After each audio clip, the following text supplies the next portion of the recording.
Hello dear SSC student 2026 তোমাদের জন্য চরম একটা বিপর্যয় নামবে, চরম একটা মাথা ব্যথার কারণ হবে কি এই এহসানুল হক মিলন। এই এহসানুল হক মিলনকে এমন নামে ডাকা হয় হেলিকপ্টার মিলন। এখন ব্যাপারটা হলো হেলিকপ্টার মিলন বা এহসানুল হক মিলন কেন এত বিপর্যয় ডাকবে আর তোমাদের দুশ্চিন্তার কারণ হবে। দেখো, এহসানুল হক মিলন যেই সময়তে অর্থাৎ 2001 থেকে 2006 সাল যেই সময়টাতে শিক্ষামন্ত্রী ছিল, ওই সময়তে পাশের হার ছিল 40 থেকে 45%, প্লাসের হার ছিল 600 থেকে 700, আর বাকি মানে 40% যদি পাস হয় 60%ই ফেল। আর টুপলি নকল শিক্ষকদের দুর্নীতি এই সবের ছিল জিরো টলারেন্স, অর্থাৎ যদি কোনো শিক্ষক দুর্নীতি করতো অথবা স্টুডেন্ট টুপলি করতো সাথে সাথে এক্সপেল। তিনি কিন্তু শত শত টিচারকে বহিষ্কৃত করছে, শত শত স্টুডেন্টকে এক্সপেল করছে। তো এর জন্য এই এহসানুল হক মিলনই বলো আর হেলিকপ্টার মিলনই বলো এত ডেঞ্জারাস। তিনি এই হেলিকপ্টার মিলনের নাম হইল কেমনে?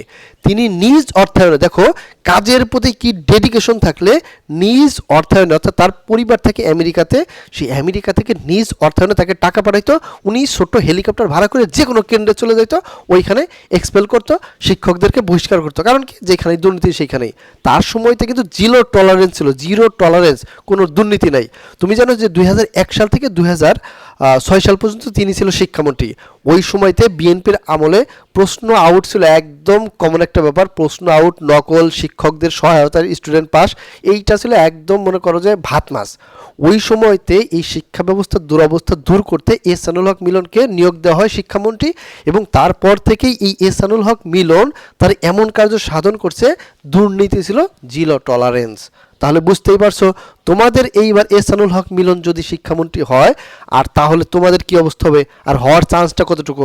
দেখো, আমি তোমাদের বিস্তারিত আলোচনা করি যে 2001 সাল থেকে 2006 সাল পর্যন্ত এহসানুল হক মিলনকে বিএনপির আমলে দেওয়া হয়েছিল শিক্ষামন্ত্রীর দায়িত্ব দেওয়ার পরে এহসানুল হক তার ডেডিকেশন দ্বারা এই দুর্নীতি, টুপলি, নকল, মানে যত প্রকার চিটিংবাজি সব দূর করছে। দূর করার পরে প্রশ্ন ব্যবস্থায় যে খাতা দেখার প্রক্রিয়া, এই খাতা দেখার প্রক্রিয়ায় এত হার্ড করে খাতা দেখা হয়েছে যে এই খাতা দেখার মাধ্যমে ফেলের হার তো বাড়ছেই, সাথে প্লাসের হারও কমে গেছে, গোল্ডেন এ প্লাসের হারও কমে গেছে, পাশের হার ছিল 40%। এই চাপ দেওয়ার কারণে শিক্ষা ব্যবস্থায় একদম অটুট, অর্থাৎ যে পাশ করবে, যে পড়বে, এমন স্টুডেন্টই পাশ করবে, এমন স্টুডেন্টই ভালো রেজাল্ট করবে, এই অবস্থাতে গেছে। এখন যখন শিক্ষামন্ত্রীর পদত্যাগ হলো বা শিক্ষামন্ত্রী চলে গেল, যখন বিএনপি, অর্থাৎ বিএনপি আমল 2006 সালে যখন বিএনপির পরাজয় হলো, বিএনপি মানে পদত্যাগ করলো, দেশ ছেড়ে চলে গেল, ওই সময়তে এই এহসানুল হক মিলন কিন্তু চলে গেছে তোমার মালয়েশিয়াতে। মালয়েশিয়া গিয়ে সে পিএইচডি অর্জন করছে। পিএইচডি অর্জন কিসের পর করছে? আর্থসামাজিক উন্নয়ন, অর্থাৎ মানুষকে কীভাবে অর্থনৈতিক কার্যকলাপে ব্যবহার করে মানুষের থেকে অর্থনৈতিক উন্নয়ন করা যায়, সেইটার উপর তিনি কিন্তু পিএইচডি অর্জন করছে।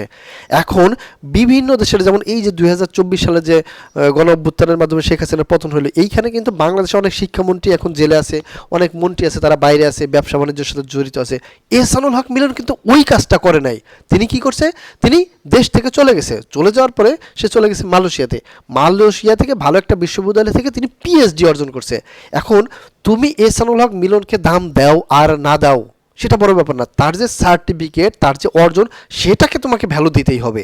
তো সেই সার্টিফিকেটের ভ্যালু যদি তুমি বুঝতে পারো, তাহলে তুমি বাংলাদেশের টপ লেভেলের 10 জন শিক্ষামন্ত্রী থাকলে বা 10 জন এডুকেটেড লোক থাকলে তার ভিতরে এহসানুল হক মিলন একজন।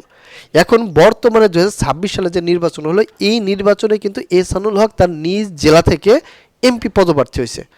পদপ্রার্থী হওয়ার পর এহসানুল হক মিলন কিন্তু এমপিও অলরেডি হয়ে গেছে। তো এমপি যখন এহসানুল হক মিলন হয়ে গেছে, এখন শিক্ষামন্ত্রী সে যেহেতু আগে দায়িত্ব পালন করছে এবং তার দায়িত্বতে 100%, একদম 100% সাকসেসফুল রেট ছিল, তো সেইখানে তুমি আশা করতেই পারো এহসানুল হক মিলনই হচ্ছে তোমাদের কি পরবর্তী শিক্ষামন্ত্রী। কারণ কি, পিএইচডির দিক থেকে বলো তার চেয়ে শিক্ষিত লোক নাই, তার কার্যক্ষেত্রে বলো তার থেকে 0% মানে 100% ক্লিয়ারিটি আছে এবং 100% সাকসেস রেট। এখন কারে তুমি দিবা? তো সেই সোর্স চিন্তা করলে সেই বিএনপি আমল, সেই এহসানুল হক মিলনী এমপি, এবং তার সময় সাকসেসফুল রেট ছিল 0 এবং এখন শিক্ষা ব্যবস্থায় 10। তো তুমি চিন্তাই করতে পারো তোমাদের এখনকার বর্তমানে শিক্ষামন্ত্রী হবে এই এহসানুল হক মিলন অথবা হেলিকপ্টার মিলন। এখন হেলিকপ্টার নিয়ে তোমার কেন্দ্রে আসুক অথবা না আসুক, এটা তুমি মাথায় রাখতে পারো। যদিও মানে ও যদি আজকে শপথ গ্রহণ হবে, যদি এই শপথ গ্রহণে এহসানুল হক মিলনকে শিক্ষামন্ত্রী দেওয়া হয়, তাহলে তুমি শিওর থেকে তোমার খাতা এইভাবে চাপ দিয়ে দেখানো হবে, এইভাবে যার প্লাস পাওয়ার কথা সে পাবে 4 পয়েন্ট, যার 4 পয়েন্ট পাওয়ার কথা সে পাবে A মাইনাস, মানে কমে আসবে। আর যে টুপলি করে নকল করে যে চিন্তা করছে যে দেখে দেখে নকল করে সামনের বেঞ্চ আমার ফ্রেন্ড আছে অমুক আছে তমুক আছে, তার জন্য এই যে হাঁসের ডিম। তো ভিউয়ার্স, পড়ালেখায় মনোযোগী দাও, এহসানুল হক মিলনের কথা চিন্তা করো, আর যারা চুরি চামারি করে পাশের চিন্তা করছো তারা এই আশা একদম ভুলে যাও। তো আজকের মতন এইখানে বাই, দেখা হচ্ছে এসএসসির পরবর্তী রেজাল্টের উপর যে এহসানুল হক মিলন তোমাদের কিভাবে বাস দিল। আজকের মতন বাই।